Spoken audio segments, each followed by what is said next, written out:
আমন্ত্রণ জানাচ্ছি বাংলা চ্যানেল সংবাদে। সঙ্গে আছে আমি মুশফিকুর রহমান। শুরুতেই মেগা হোমস রয়্যালটি সংবাদ শিরোনাম। জাতিসংঘের সাধারণ অধিবেশন ঘিরে কয়েক স্তরের নিরাপত্তা। ট্রাম্প ক্ষমতায় গেলে নারী গর্ভপাতের অধিকার হারাবে, মন্তব্য কামালা হ্যারিসের। ট্রাম্পের উপর হামলায় ব্যর্থতার দায় নিল সিক্রেট সার্ভিস। চার্টার্ডে নয়, বাণিজ্যিক ফ্লাইটে যুক্তরাষ্ট্র যাবেন ডক্টর ইউনুস। এবং নিউজিল্যান্ডে পাখিদের নির্বাচনে জয়ী পেঙ্গুইন। শুনছিলেন মেগা হোমস রয়্যালটির সংবাদ শিরোনাম। এবারে যুক্তরাষ্ট্র সংবাদ।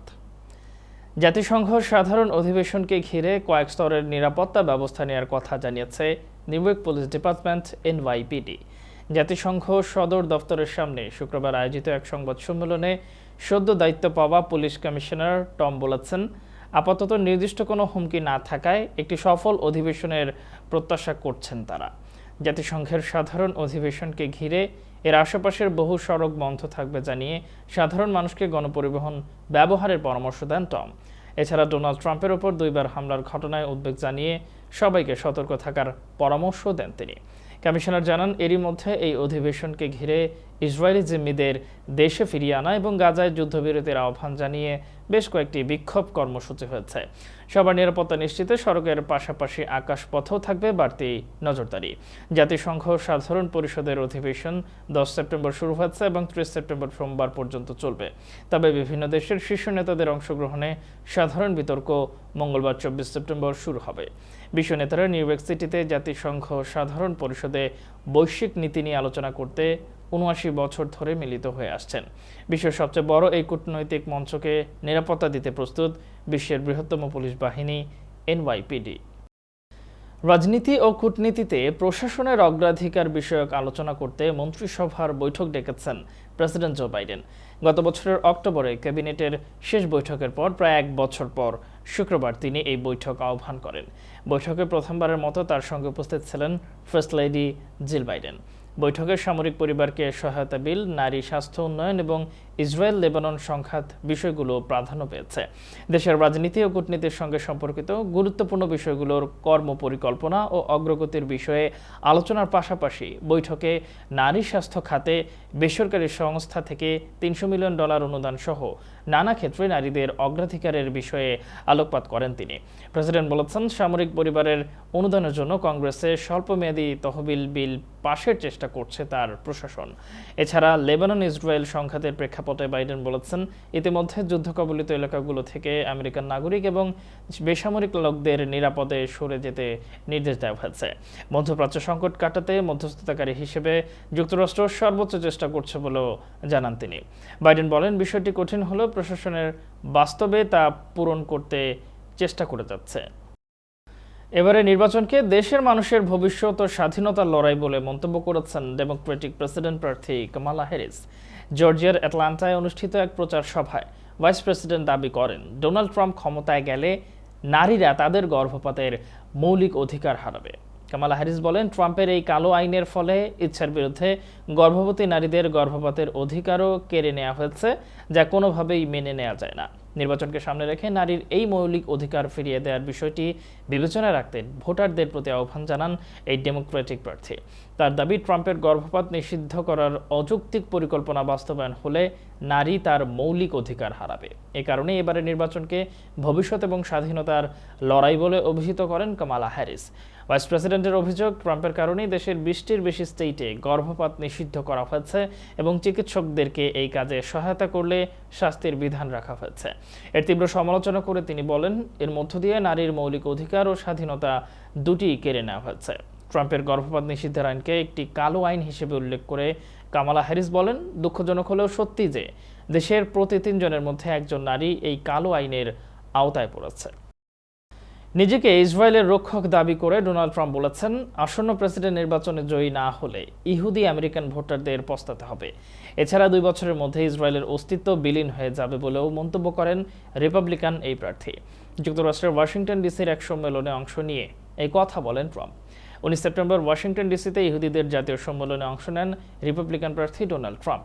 এ সময় দুঃখ প্রকাশ করে তিনি বলেন, আমেরিকান ইহুদিদের মাঝে হ্যারিসকে সমর্থন করার প্রবণতা দেখছেন তিনি। কামালা জয়ী হলে 2 বছরের মধ্যে ইসরায়েলের অস্তিত্ব বিলীন হয়ে যাবে বলে সতর্ক করেন তিনি। ট্রাম্প বলেন, পৃথিবীর মানচিত্র থেকে ইসরায়েলের নাম মুছে যাবে যদি তিনি জয়ী না হতে পারেন। এটি অত্যন্ত ভয়ঙ্কর একটি বিবৃতি, তার কাছে এমনটাই মনে হয়। সম্প্রতি একটি গবেষণায় দেখা গেছে ট্রাম্পের চেয়ে কামালার পক্ষে আমেরিকান ইহুদিদের সমর্থন বেশি। ওই জরিপে কামালা 65 এবং 34% সমর্থন ছিল ট্রাম্পের পক্ষে। বৃহস্পতিবার মিশিগানের ফার্মিংটন হিলসে জনপ্রিয় টিভি উপস্থাপিকা অপরাহ উইনফ্রের সঙ্গে একটি প্রচারণা অনুষ্ঠানে অংশ নেন এই প্রার্থী। এই সময় যুক্তরাষ্ট্রে ব্যাধিতে পরিণত হওয়া বন্দুক সহিংসতা বন্ধের উপর গুরুত্ব দেন তিনি। সিক্রেট সার্ভিসের ভারপ্রাপ্ত পরিচালক রোনাল্ড রো শুক্রবার এক সংবাদ সম্মেলনে 13 জুলাই নির্বাচনী সমাবেশে সাবেক প্রেসিডেন্ট ডোনাল্ড ট্রাম্পের ওপর হত্যা চেষ্টার জন্য সিক্রেট সার্ভিসের ব্যর্থতার দায় স্বীকার করেছেন। সংবাদ সম্মেলনে পেনসিলভানিয়ার ঘটনার পর্যালোচনা তুলে ধরে রোনাল্ড বলেন, সেখানকার ভবন এবং আশপাশের এলাকার পরিকল্পনার দায়িত্ব ছিল সিক্রেট সার্ভিসের উপর, তাই তারা অন্যের উপর দায় চাপাতে পারে না। তিনি স্বীকার করেন, ওই দিন স্থানীয় আইন শৃঙ্খলায় নিয়োজিত অংশীদারদের পরিষ্কার নির্দেশনা দিতে পারেনি সিক্রেট সার্ভিস। সিক্রেট সার্ভিস প্রধান বলেছেন, ঘটনাস্থলের পাশাপাশি নিয়োজিত কর্মকর্তাদের সঙ্গে তাদের যোগাযোগ ব্যাঘাত ঘটে, যেখানে তারা তাদের মোবাইল ডিভাইসের উপর বেশি নির্ভরশীল ছিলেন এবং সেটা সে সময় কাজ করেনি। সংস্থার পর্যালোচনায় দেখা যায় 13 জুলাই 6:11 অস্ত্রধারী ম্যাথিউ ক্রুকস গুলি চালালেও এর 1 মিনিট আগে তাকে শনাক্ত করা হয়, কিন্তু সিক্রেট সার্ভিসের সিকিউরিটি রুম থেকে জানানো হলেও তা কাউন্টার স্নাইপারের কাছে পৌঁছায়নি। যদিও গুলি করার পর হামলাকারীকে আটক করতে সক্ষম হয় সিক্রেট সার্ভিস। ফ্লোরিডা পাম বিচে সন্দেহভাজন হামলাকারীকে শনাক্তের সঙ্গে সঙ্গে সিক্রেট সার্ভিস এজেন্টরা দ্রুত পদক্ষেপ নেয়। তারা গুলি চালায় এবং সাবেক প্রেসিডেন্ট নিরাপদ আশ্রয়ে সরিয়ে নেয়। সাংবাদিকদের প্রশ্নের জবাবে রো জানান, তারা পর্যালোচনা করে দেখেছেন পাম বিচে নিরাপত্তায় নিয়োজিত সিক্রেট এজেন্টরা দ্রুত যে সিদ্ধান্ত নিয়েছিলেন তা ছিল সঠিক সিদ্ধান্ত। সংবাদের এ পর্যায়ে নিচ্ছে ছোট্ট একটি বিরতি, ফিরে এসে দেখবেন। চার্টার্ডে নয়, বাণিজ্যিক ফ্লাইটে যুক্তরাষ্ট্র যাবেন ডক্টর ইউনূস। এবং নিউজিল্যান্ডে পাখিদের নির্বাচনে জয়ী পেঙ্গুইন।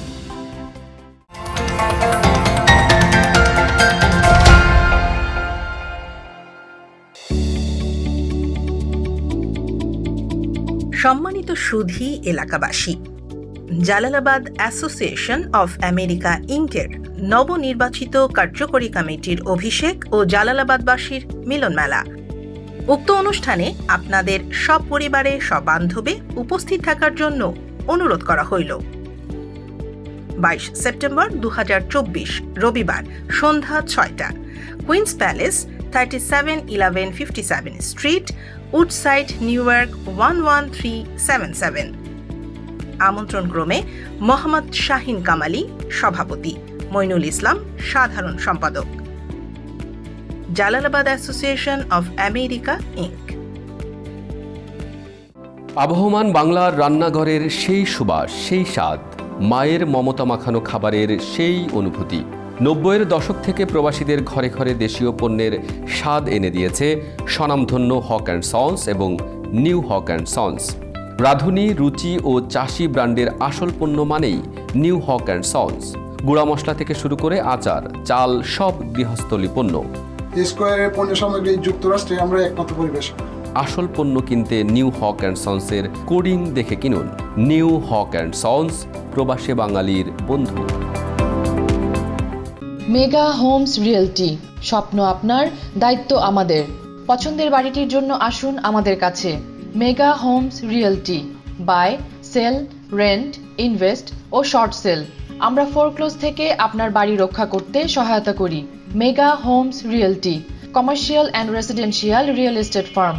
আমাদের সাথে যোগাযোগের ঠিকানা Moinul Islam, 3211 35th avenue, Astoria, New York 11106। Telephone 9175354131। Email moinul4@gmail.com। এবার আমাদের অ্যানিভার্সারিতে তুমি কি গিফট দিবে? সারপ্রাইজ। বলো না কি গিফট দিবে। বলেছি না সারপ্রাইজ।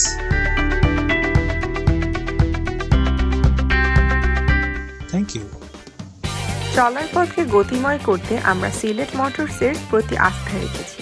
আপনিও রাখতে পারেন ভাবনাহীন। সিলেট মোটরস, আমরা আছি আপনার সেবায়। আজই আসুন সিলেট মোটরসে। Sylhet Motors, used car dealer in Jamaica, New York. নিরাপত্তা নিয়ে উদ্বিগ্ন? বিশ্বের যে কোনো প্রান্তে বসে নজর রাখুন বাড়ি, অফিস বা ব্যবসা প্রতিষ্ঠান। আপনার পরিবার, কর্মক্ষেত্র বা প্রতিষ্ঠানের টোটাল সিকিউরিটি সলিউশন নিশ্চিত করতে digital security system and networking Inc বিশ্বস্ত একটি নাম। Weatherproof night vision, CC camera, networking, installation এবং সার্বিক সেবায় রয়েছে আমাদের দক্ষ টিম ও অভিজ্ঞতা। যোগাযোগ করুন MD Ziaur Rahman Chowdhury Litu, 16709 Hillside Avenue, second floor, suite 2A, Jamaica, New York 11432। Cellphone number 9418223090। Email lituchaudhuri2009@yahoo.com। আপনার নিশ্চিন্ত নিরাপত্তা আমাদের স্বস্তি।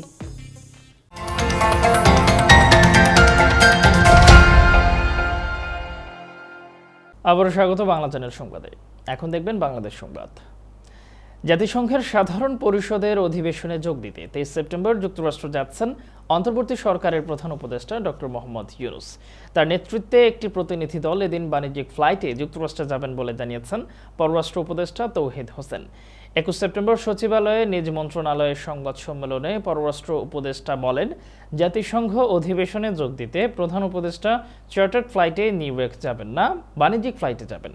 জাতিসংঘের ৭৯তম অধিবেশনে বাংলাদেশের অংশগ্রহণ প্রসঙ্গে এই সংবাদ সম্মেলন করে পররাষ্ট্র মন্ত্রণালয়। এ সময় তিনি বলেন, আগামী 24 সেপ্টেম্বর থেকে জাতিসংঘের সাধারণ পরিষদের ৭৯তম অধিবেশনে উচ্চ পর্যায়ের বিতর্ক পর্ব শুরু হতে যাচ্ছে। এই অধিবেশনে যোগদানের জন্য প্রধান উপদেষ্টা আগামী 23 সেপ্টেম্বর একটি বাণিজ্যিক ফ্লাইটে নিউ ইয়র্কে পৌঁছাবেন। পররাষ্ট্র উপদেষ্টা বলেন, সাম্প্রতিক বছরগুলোর মতো এবার বাংলাদেশ থেকে শতাধিক সদস্যের প্রতিনিধি দল চার্টার্ড বিমানে নিউ ইয়র্ক সফর করবে না, বরং যার যেই সংশ্লিষ্টতা বা দায়িত্ব সে অনুযায়ী যতটা সম্ভব সীমিত আকারে প্রতিনিধি দল করা হয়েছে। ছাত্র জনতার গণ অভ্যুত্থানের পর থেকে এখনও লাপাত্তা পুলিশের 187 জন। এ তালিকায় উচ্চ পদস্থ কর্মকর্তা ছাড়াও বিভিন্ন স্তরের পুলিশ সদস্য রয়েছেন। গত 5 আগস্টের পর যারা আর কর্মস্থলে ফেরেননি, সরকারের সিদ্ধান্ত অনুযায়ী তারা চাকরিতে ফিরতে পারবেন না। বিভাগীয় ব্যবস্থা নেওয়া সহ এদের অনেকের বিরুদ্ধে ইতিমধ্যে দায়ের হওয়া ফৌজদারি মামলার তদন্ত ও বিচার কাজ আইন অনুযায়ী চলবে। সংশ্লিষ্ট সূত্র গণমাধ্যমকে এমন তথ্য জানিয়েছে। এদিকে সূত্র জানিয়েছে, পুলিশের যেসব প্রভাবশালী কর্মকর্তাকে ইতিমধ্যে বাধ্যতামূলক অবসর দেওয়া হয়েছে তারাও পলাতক। যেসব পুলিশ কর্মকর্তা বিক্ষুব্ধ ছাত্র জনতার উপর গুলির নির্দেশ দিয়ে হতাহতের ঘটনা ঘটিয়েছেন, তাদের গ্রেপ্তার না হওয়ায় জনমনে ক্ষোভ, অসন্তোষ বিরাজ করছে। বিশেষ করে গ্রেপ্তার নিশ্চিত না করে যারা তাদেরকে পালিয়ে যাবার সুযোগ করে দিয়েছে তাদের বিরুদ্ধেও ব্যবস্থা নেওয়ার দাবি জোরালো হচ্ছে। তথ্য অনুসন্ধানে দেখা গেছে, পুলিশের পলাতক কর্মকর্তাদের তালিকায় শীর্ষে আছেন জেএমপির সাবেক অতিরিক্ত কমিশনার ডিআইজি হারুনুর রশিদ। এখনও চাকরিচ্যুত নন। পুলিশ সদর দপ্তরের এই তালিকায় তাকে 1 নম্বরে রাখা হয়েছে। পুলিশ সদস্যদের পলাতক তালিকায় আলোচিত 5 জন অতিরিক্ত ডিআইজি রয়েছেন, তাদেরকেও কর্মস্থলে অনুপস্থিত হিসেবে দেখানো হয়েছে। সংশ্লিষ্টরা বলছেন, পুলিশের যে অবনতি হয়েছে স্বাধীনতার 53 বছরের ইতিহাসে এটি নজিরবিহীন। শুধু তাই নয়, চরম ইমেজ সংকটেও পড়েছে এই আইনশৃঙ্খলা বাহিনী। প্রায় 1.5 মাস অতিবাহিত হওয়ার পরও এদেশের কোথাও এখন আর আইনি ব্যবস্থা নেওয়ার মতো সক্ষমতা পুলিশ গড়ে তুলতে পারেনি। সারা দেশে মাজার ভাঙার প্রতিবাদ জানিয়ে রাজশাহীতে প্রতিবাদী মানববন্ধন অনুষ্ঠিত হয়েছে। শনিবার বিকাল 4টায় রাজশাহীর সাহেব বাজার 0 পয়েন্টে সম্মিলিত সুফি পরিষদের আয়োজনে মানববন্ধনে বক্তারা সকল প্রকার মাজারে হামলার নিন্দা ও প্রতিবাদ জানান। এ সময় আয়োজকরা বলেন, দেশের কিছু মানুষ ধর্মের নামে দেশকে উশৃঙ্খল করার চেষ্টায় লিপ্ত রয়েছে। ধর্মের বিভিন্ন অপব্যাখ্যা দিয়ে তারা ভিন্ন মত পোষণ করার চেষ্টা করছে। তাই দ্রুত এসব সহিংসতা বন্ধ করে যার যার ধর্ম তাদের পালন করতে দিতে হবে। সেই সাথে অলিয়া উলিয়ার মাজারে অগ্নিসংযোগ, ভাঙচুর ও নৃশংস হত্যা বন্ধ করে জড়িত সকলকে আইনের আওতায় এনে দৃষ্টান্তমূলক শাস্তির দাবি জানানো হয়। বক্তারা বলেন, যারা সহিংসতায় লিপ্ত তাদের শাস্তির আওতায় আনতে হবে। সুযোগ সন্ধানীরা দেশকে অস্থিতিশীল করার অপচেষ্টা করছে, তাদের বিরুদ্ধে প্রতিরোধ গড়ে তুলতে হবে। এখন দেখবেন নিউ হক কনসার্নস আন্তর্জাতিক সংবাদ।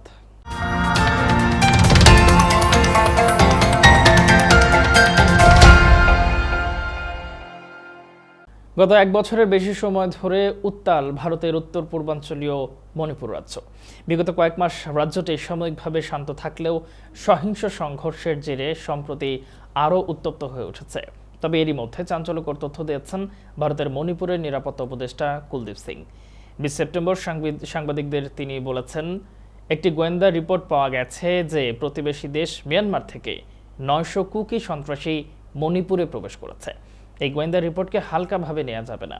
নাম প্রকাশে অনিচ্ছুক শীর্ষ গোয়েন্দা সূত্র জানিয়েছে, গোয়েন্দা প্রতিবেদনটি দক্ষিণ মণিপুরের ভারত মিয়ানমার সীমান্তবর্তী জেলাগুলির সকল সিনিয়র পুলিশ সুপারদের কাছে পাঠানো হয়েছে। ওই গোয়েন্দা রিপোর্টে উল্লেখ করা হয়েছে, মিয়ানমার থেকে মণিপুরে প্রবেশ করা এসব কুকি সন্ত্রাসী সদ্য প্রশিক্ষিত ড্রোন ভিত্তিক বোমা, প্রজেক্টাইল মিসাইল এবং জঙ্গলে যুদ্ধে পারদর্শী। গোয়েন্দা কর্মকর্তারা বলছে, ইতিমধ্যে ওই 900 কুকি 30 জন করে দলে বিভক্ত হয়ে মণিপুরের বিভিন্ন প্রান্তে ছড়িয়ে পড়েছে। সেপ্টেম্বরের শেষ সপ্তাহে তারা মেইতেদের বিভিন্ন গ্রামে হামলা চালাতে পারে। গতকালের সংবাদ সম্মেলনে কুলদীপ সিং বলেন, এই গোয়েন্দা প্রতিবেদন 100% সত্যি। ইসরায়েলকে লক্ষ্য করে অন্তত 140টি রকেট নিক্ষেপ করেছে লেবাননের সশস্ত্র সংগঠন হিজবুল্লাহ। এর আগে দক্ষিণ লেবাননে হামলা চালায় ইসরায়েলের গণমাধ্যমের খবরে বলা হয়েছে, রকেট হামলার পর বেশ কিছু স্থানে আগুন ধরে যায়, যা নিয়ন্ত্রণে ব্যবহার করা হয় এয়ারক্রাফট। ইসরায়েলের সেনাবাহিনী জানিয়েছে, উত্তর ইসরায়েলকে লক্ষ্য করে লেবানন থেকে ছোড়া 140টি রকেট চিহ্নিত করা হয়েছে। হিজবুল্লাহ জানিয়েছে, দক্ষিণ লেবাননে ইসরায়েলি হামলার প্রতিশোধ ও ফিলিস্তিনি জনগণের প্রতি সমর্থন জানিয়ে এই রকেট হামলা চালানো হয়েছে। সম্প্রতি দুই পক্ষের মধ্যে পাল্টাপাল্টি হামলার সংখ্যা বেড়েছে উল্লেখযোগ্য হারে। আশঙ্কা করা হচ্ছে, তাদের এমন অনড় অবস্থানের কারণে মধ্যপ্রাচ্যে যুদ্ধ ছড়িয়ে পড়তে পারে। এদিকে গাজার সিভিল ডিফেন্স জানিয়েছে, গাজা জুড়ে ইসরায়েলি হামলায় 17 ফিলিস্তিনি নিহত হয়েছেন।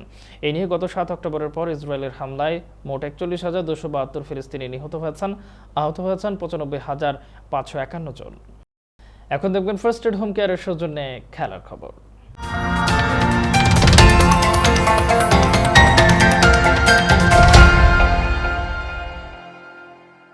ম্যাচের পুরোটা সময় ভারতের সঙ্গে বুক চিতিয়ে লড়াই করেছে বাংলাদেশ। ম্যাচের নির্ধারিত সময় শেষে স্কোর লাইন গোলশূন্য। তবে ম্যাচের অতিরিক্ত সময়ে হোঁচট খায় বাংলাদেশ। কর্নার থেকে গোল করে ভারত।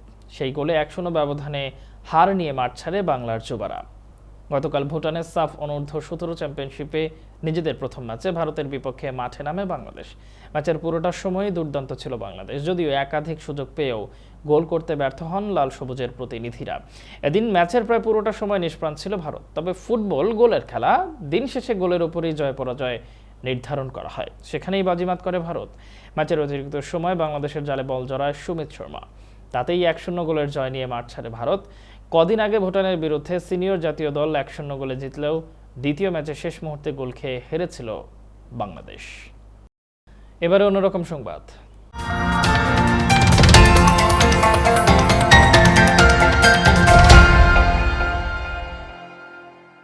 শুনতে অদ্ভুত হলেও নিউজিল্যান্ডে গত সোমবার অনুষ্ঠিত হয়েছে পাখিদের নির্বাচন। সিএনএনের এক প্রতিবেদনে খবর প্রকাশের পর থেকেই ইন্টারনেট দুনিয়ায় আলোড়ন তুলেছে ঘটনাটি। মূলত এই ভোটের আয়োজকরা প্রথমে হাস্যরস করতেই ইভেন্টের আয়োজন করেন, কিন্তু পরবর্তীতে অনেকেই আগ্রহ দেখাতে শুরু করেন। নির্বাচনে প্রায় 50,000 মানুষ ভোট দিয়েছেন। ভোটের আয়োজকদের একজন রু মর্গান জানিয়েছেন, মোট 250 পাখির মধ্যে 5টি পাখির প্রজাতিকে প্রার্থী হিসেবে দাঁড় করানো হয়। এই 5 প্রার্থীর মধ্যে সংখ্যাগরিষ্ঠতা পেয়েছে হৈহ প্রজাতির পেঙ্গুইন। এই প্রজাতির পেঙ্গুইনের চোখের অংশে সামান্য হলুদ ছোপ থাকায় পাখিটিকে হলুদ চোখা পেঙ্গুইনও বলা হয়। দুর্লভ ব্ল্যাক রবিনের সঙ্গে হাড্ডাহাড্ডি লড়াইয়ের কথা থাকলেও নিরঙ্কুশ সংখ্যাগরিষ্ঠতা অর্জন করেছে হৈহ পেঙ্গুইন। হৈহ ইতিমধ্যে নিউজিল্যান্ডের বিপন্ন প্রায় প্রজাতির পাখি বলে পরিচিত। পাখি নির্বাচনের মাধ্যমে মূলত বিপন্ন প্রজাতির পাখি রক্ষার বিষয়ে জনসচেতনতা গড়ে তোলা হয়। অ্যাসপাইরিং বার্ড ক্যাম্পেইন ম্যানেজার নামে একটি সংগঠন এই নির্বাচন আয়োজনের দায়িত্বে ছিল। গত সোমবার পাখি ভোটের সময় সারা বিশ্বেই এই নির্বাচন নিয়ে হাস্যরস হয়েছে। জর্জ হ্যাভিয়ার নামে এক ব্যক্তি তার ফেসবুক অ্যাকাউন্টে লিখেছেন, পৃথিবীর একমাত্র নির্বাচন যেখানে কেউ অনিয়মের অভিযোগ তুলতে পারবে না। তবে অতিরিক্ত পাখি প্রীতির অভিযোগ হয়তো টানতে পারেন। অন্যদিকে অনেকেই পাখির সাজসজ্জায় নিজেকে সাজিয়ে ভোট কেন্দ্রে গিয়েছেন। অনেকে গায়ে বিভিন্ন পাখির ট্যাটু আঁকিয়েছেন। অনেকে জাদুঘরে পাখি দেখতে গিয়েছেন ভোট দেওয়ার আগে। সে অভিজ্ঞতাও নিজেদের সামাজিক যোগাযোগ মাধ্যমে জানিয়েছেন সগর্বে। এই ছিল বাংলা চ্যানেল সংবাদে। শেষ করার আগে মেগা হোমস রিয়েলটি সংবাদ শিরোনাম জানিয়ে দিচ্ছে আরও একবার।